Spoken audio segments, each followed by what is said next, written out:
पुनः स्वागत करता हूं। जैसा कि आप सभी जानते हैं आज 31 अक्टूबर है और आज आपने सुबह एक वीडियो देखा होगा सरदार वल्लभ भाई पटेल की जीवनी। आज उनकी याद में हम राष्ट्रीय एकता दिवस मना रहे हैं, लेकिन आज ही अगर हम बात करते हैं 31 अक्टूबर तो आज देश की आयरन लेडी, ठीक है, यानी कि भारत की लौह महिला का निधन भी हुआ था। चलिए हम बात कर रहे हैं इंदिरा गांधी जी की। तो 31 अक्टूबर 1984 आज ही का वो दिन। इंदिरा गांधी देश की एक पहली महिला प्रधानमंत्री और देश की एक ऐसी शासिका जिसने पूरे भारत को एकीकृत किया। अगर हम बात करें तो भारत में एक महिला शासिका हुई थी रजिया सुल्तान, जिनकी हम बात करें तो रजिया सुल्तान 1236 में दिल्ली की सुल्तान बनी थी। और अगर आजाद भारत की पहली वास्तविक महिला शासिका कहा जाए तो वो इंदिरा गांधी थी। पहली शासिका प्रतिभा देवी सिंह पाटिल होंगी, लेकिन पहली वास्तविक शासिका आजादी के बाद भारत की तो वो इंदिरा गांधी थी। 31 अक्टूबर आज ही के दिन इंदिरा गांधी की हत्या हुई। इंदिरा गांधी जी की हत्या कर दी गई थी। इंदिरा गांधी जी की हत्या क्यों की गई थी, रीजन क्या था, कारण क्या था? तो इंदिरा गांधी जी की हत्या की अगर हम बात करें तो इंदिरा गांधी जी ने 1984 में एक ऑपरेशन चलाया जिसका नाम था operation blue star. Operation blue star,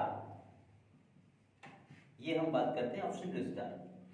ये चलाया गया था स्वर्ण मंदिर पर, अमृतसर के स्वर्ण मंदिर पर, क्योंकि इसकी एक लंबी कहानी है।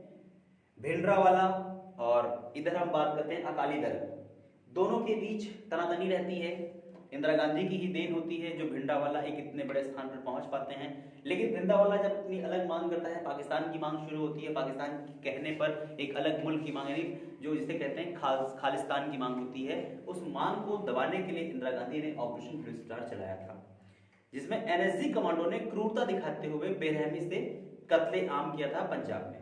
तो उस कत्लेआम से दुखी होकर, प्रभावित होकर, उस बदले को लेते हुए इंदिरा गांधी के दो सुरक्षाकर्मी, दो बॉडीगार्ड, जिनका नाम था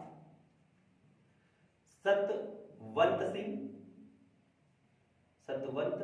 सिंह और एक का नाम है बेअंत सिंह, सतवंत सिंह और बेअंत सिंह, इन दोनों ने इंदिरा गांधी जी को 31 अक्टूबर 1984 को उनके आवास पर ही प्रातःकाल सुबह 8:00 पर गोलियों से छलनी कर दिया था। क्योंकि इंदिरा गांधी जी सुबह सुबह अगर हम बात करें तो वो पूजा के लिए निकलती थी, और पूजा के लिए जब निकलती तो वो तब बुलेटप्रूफ जैकेट्स नहीं पहनती थी, और अपनी जो पिस्टल बैरेटा लेती थी वो पिस्टल भी उनके पास नहीं होती थी। इंदिरा गांधी जी वो महिला थी दृढ़ नादों वाली जो अपने पल्लू के पीछे पिस्टल रखा करती थी। जब पल्लू लेते हैं ना, उल्टा पल्ले वाला पल्लू, तो उस पल्लू के पीछे इंदिरा गांधी पिस्टल लिया करती थी। लेकिन उस दिन वो नहाकर जैसे ही पूजा के लिए निकली थी तो पूजा की थाली में भी उनकी पिस्टल हुआ करता था, लेकिन उस समय वो फूल चुनने ही जा रही थी कि तभी उन पर सुरक्षाकर्मियों ने हमला कर दिया था, और ये उनकी मृत्यु का दिन बना इंदिरा गांधी जी की। लेकिन इंदिरा गांधी जी को थोड़ा सा जान लीजिए आप। इंदिरा गांधी अगर आज होती तो शायद देश का कुछ और भी रूप होता, कुछ और हम अच्छी उपलब्धियों को पा रहे होते। अगर हम बात करते हैं इंदिरा गांधी जी की थोड़ी सी जीवनी की बात करें तो इंदिरा गांधी जी का जन्म अगर हम बात करते हैं 19 नवंबर 1917 को इंदिरा गांधी जी का जन्म हुआ था। इंदिरा जन्मी थी इलाहाबाद के स्वराज भवन में, उनका जन्म हुआ था। उनके बाबा मोतीलाल नेहरू ने उनका नाम रखा था इंदिरा, लेकिन जब पिता नेहरू ने अपनी बेटी का मुखड़ा देखा तो उन्होंने नाम रखा प्रियदर्शनी। इंदिरा गांधी का पूरा नाम हो गया इंदिरा प्रियदर्शनी। यहां तक इंदिरा की कहानी शुरू होती है, और बड़े इत्तेफाक की बात है जिस साल इंदिरा गांधी का जन्म हो रहा है उस साल कांग्रेस की पहली महिला अध्यक्ष कौन, एनी बेसेंट चुनी जा रही है, और यही इंदिरा गांधी आगे चलकर कांग्रेस की चौथी महिला अध्यक्ष बनेगी। अजीब इत्तेफाक है दोस्त। जीएस का तो यही खेल है, आप अगर खेलना चाहें तो बहुत मजा आने वाला है। इसको एक कैसे कैसे कहते हैं ना, लुत्फ उठा कर, एक ये रस है, एक लोगों को भक्ति का नशा है, किसी को कुछ का नशा है, ये एक ज्ञान का नशा है। इसमें एक बार डूब के देखिए आप, बहुत मजा आता है। 1917 में अगर हम बात कर रहे हैं, इंदिरा गांधी का जन्म हो रहा है और उसी वर्ष कांग्रेस की पहली महिला अध्यक्ष एनी बेसेंट कांग्रेस की बागडोर संभाल रही हैं। इंदिरा गांधी आगे चल करके चौथी महिला अध्यक्ष कांग्रेस की बनेंगी। पांचवी सोनिया गांधी थी। अब छठी अगर बनने की बात करें तो प्रियंका गांधी का नंबर है। ये ध्यान रखिएगा, आपके लिए प्रश्न है भविष्य के लिए। इंदिरा गांधी का जन्म होता है। इंदिरा गांधी जी के जीवन की बातें यहाँ से हमें कोई नहीं पढ़ना लिखना, कहाँ गई कहाँ नहीं, कोई पेपर में कुछ नहीं पूछा जाता। इंदिरा गांधी की वास्तविक कहानी शुरू होती है 1964 से, जब उनके पिताजी के देहांत होता है, यानी कि पंडित जवाहरलाल नेहरू का जब देहांत होता है तब उनकी कहानी शुरू होती है। अब इंदिरा गांधी जी 24 जनवरी 1966 को देश की पहली महिला पीएम बनती है। ये ठीक है, पहली महिला पीएम 1966 में बनती हैं। उसके बाद इनकी कहानी शुरू हो जाती है। बात करते हैं 1966 में जब पीएम बनती हैं तो 1969 में इन्होंने क्या काम किया, 14 बड़े बैंकों का राष्ट्रीयकरण किया। 14 बड़े बैंकों का राष्ट्रीयकरण कर दिया, आप ये भी जानते हैं, ठीक है, आपको पता होगा। 19 जुलाई 1969 14 बड़े बैंकों का राष्ट्रीयकरण, ठीक है। उसके बाद इंदिरा गांधी जी की बात करें तो इंदिरा गांधी जी 1970 के चुनाव में, जब चुनाव होता है 71 में, इंदिरा गांधी जी पहली महिला प्रधानमंत्री और पहली प्रधानमंत्री हैं जिन्हें हाई कोर्ट में उपस्थित होना पड़ा। इलाहाबाद हाई कोर्ट में इनको उपस्थित होना पड़ा। इनकी जो चुनावी जो मुद्दे थे, रायबरेली सीट से जो जीती थी, उस पर केस कर दिया था नारायण ने, ठीक है। एक नारायण हुआ करते थे जिन्होंने उसमें वो हारे थे इनके सामने, तो उन्होंने केस किया था कि इंदिरा गांधी ने अपनी सत्ता का दुरुपयोग किया है, अपनी सरकारी गाड़ियों का और सरकारी उसके खर्चे का नाजायज फायदा उठाया है, जिसके लिए इनको हाई कोर्ट आना पड़ता है। अब बात करते हैं, इंदिरा गांधी जी वो महिला है जिन्होंने भारत में दूसरी बार आपातकाल लगाया था। 1971 में आपातकाल इंदिरा गांधी जी का ही ये था। और 1971 में अगर हम बात करते हैं तो बांग्लादेश के गठन में इनका बहुत बड़ा योगदान है, ठीक है। बांग्लादेश के गठन में इनका बहुत बड़ा योगदान है, ठीक। बांग्लादेश के गठन में इनका बहुत बड़ा योगदान रहा है, क्योंकि मुक्ति वाहिनी सेना बनाने के पीछे इन्हीं का श्रेय रहता है। इन्होंने पाकिस्तान को इस कदर उकसा दिया था कि पाकिस्तान ने पहले हम पर बमबारी की थी।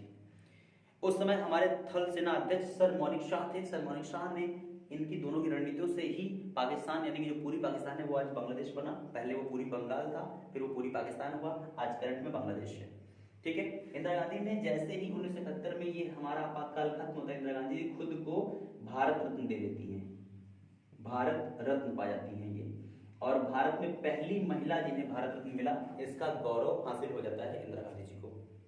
इंदिरा गांधी जी की इसके बाद इंदिरा गांधी जी क्या करती हैं, इंदिरा गांधी जी 1972 में शिमला समझौता होता है जो पाकिस्तान और हिंदुस्तान के बीच में होता है, ठीक है। अब हम बात करते हैं फिर इंदिरा गांधी जी के क्या नए दौर आते हैं। इंदिरा गांधी जी की सरकार, इंदिरा गांधी जी ने 1976 में संविधान में सबसे बड़ा संशोधन करवाया, जिसका नाम था 42वां संविधान संशोधन, ठीक है। 42वां संविधान संशोधन, जिसे कहते हैं mini constitution of the India, Bharat का लघु संविधान भी कहा जाता है। 15 चीजों को इंदिरा गांधी ने बिल्कुल बदल दिया था। गांधी जी, इंदिरा गांधी का ये जो उपलब्धि है, इतिहास के पन्नों में इंदिरा का मास्टर स्ट्रोक कहा जाता है, इसके नाम से भी मशहूर है। अब होता क्या है, इंदिरा गांधी जी की सरकार 1977 में गिर जाती है, इंदिरा जी सत्ता से मुक्त हो जाती हैं, बाहर हो जाती हैं। भारत की जनता राष्ट्रीय आपातकाल और तमाम बातों से बहुत रुष्ट थी, इसलिए इंदिरा गांधी को इनकी सत्ता छूट जाती है, क्योंकि इंदिरा गांधी जी ने यहाँ, जब आप देख रहे हैं 42वां संविधान संशोधन, तो इंदिरा गांधी ने 1975 में दूसरी बार, यानी कि भारत में अपने कार्यकाल में, अपने में दूसरी बार, लेकिन भारत में तीसरी बार आपातकाल, थर्ड टाइम आपातकाल लगाती हैं। आपातकाल फिर भारत में लगता है, और आपातकाल ये वो आपातकाल था जो आंतरिक विद्रोह के आधार पर था। आंतरिक विद्रोह का कहने का मतलब भाइयों यहाँ पे ये है, जिसे कहते हैं सैन्य विद्रोह, सशस्त्र विद्रोह, ये भारत में पहली बार था। अगर हम कहें तो यहाँ पे रहता है, ठीक है, सशस्त्र विद्रोह। ये शब्द 44वें संविधान संशोधन के बाद जोड़ा गया है, लेकिन इसका नाम पहले था आंतरिक विद्रोह। तो ये इंदिरा गांधी जी ने सशस्त्र विद्रोह पर पहली बार आपातकाल, पहली बार आपातकाल, ठीक, ये इंदिरा गांधी जी की ही देन है, इंदिरा गांधी जी ने लगवाया था। यहाँ तक आपको समझने में कोई दिक्कत तो आई थिंक मुझे नहीं लगता कि नहीं हुई होगी। अब हम बात करते हैं इंदिरा गांधी जी का आगे का क्या होता है। तो इंदिरा गांधी जी 1980 में क्या करती हैं, 1980 में वो फिर सत्ता में आती हैं, फिर से, यानी कि उनको क्या मिली, सत्ता मिल जाती है, फिर से सत्ता वो पा जाती हैं। और 1980 में ही उनके बेटे की मृत्यु हो जाती है, यानी कि यहाँ पे जो संजय गांधी हैं उनकी मृत्यु हो जाती है। संजय गांधी की मृत्यु के बाद इंदिरा बिल्कुल टूट जाती हैं, क्योंकि संजय इंदिरा की समझ लीजिए राइट हैंड कहे जाते थे। इंदिरा की राजनीति में बहुत सपोर्ट किया करते थे संजय गांधी। संजय गांधी की मरने के बाद इंदिरा बिल्कुल असहाय हो जाती हैं और इंदिरा गांधी उसके बाद फिर 1980 में ही 6 अप्रैल 1980 को 6 बड़े बैंकों का राष्ट्रीयकरण करती है। 6 बैंकों का राष्ट्रीयकरण करती है। वहाँ 14 बड़े बैंकों का, यहाँ 6 बड़े बैंकों का राष्ट्रीयकरण फिर इंदिरा गांधी करती हैं। उसके बाद फिर क्या होता है, इंदिरा गांधी जी 1984 में भारत में पहली भूमिगत रेल सेवा शुरू करती हैं। पहली भूमिगत रेल सेवा शुरू होती है इंदिरा गांधी जी की, और वो पहली भूमिगत रेल सेवा जो आपकी है वो 24 अक्टूबर 1984 को पहली भूमिगत रेल सेवा शुरू होती है। उसके बाद इंदिरा गांधी जी वो आता है दिन 31 अक्टूबर यानी कि आज का दिन, और इंदिरा गांधी जी को गोली मार दी जाती है। इंदिरा गांधी जी की मरने के बाद इनकी समाधि जो कि दिल्ली में स्थापित होती है, इसका नाम है शक्ति स्थल। शक्ति स्थल महिला शक्ति का रूप है। या देवी सर्वभूत शक्ति रूपणी संस्था नमस्तस्यै नमस्तस्यै नमस्तस्यै नमो नमः। तो महिला जो है शक्ति का रूप है, इसलिए याद रखिए ये महिला थी। इनकी समाधि का नाम क्या होगा, शक्ति होगा। ठीक है दोस्तों, तो आई होप मुझे ये लगता है कि ये वीडियो आपको पूरी तरह समझ में आ चुकी होगी। इसमें भी कोई कमी अगर रह गई हो तो बिल्कुल बताइएगा। और हाँ दोस्तों, सुबह की वीडियो में आप लोगों ने लाइक और कमेंट्स बहुत कम किए हैं, क्या बात है, उसको देखिए, उसको दूसरों को पोस्ट करिए, क्योंकि उसकी जो बातें हैं एग्जाम के पॉइंट ऑफ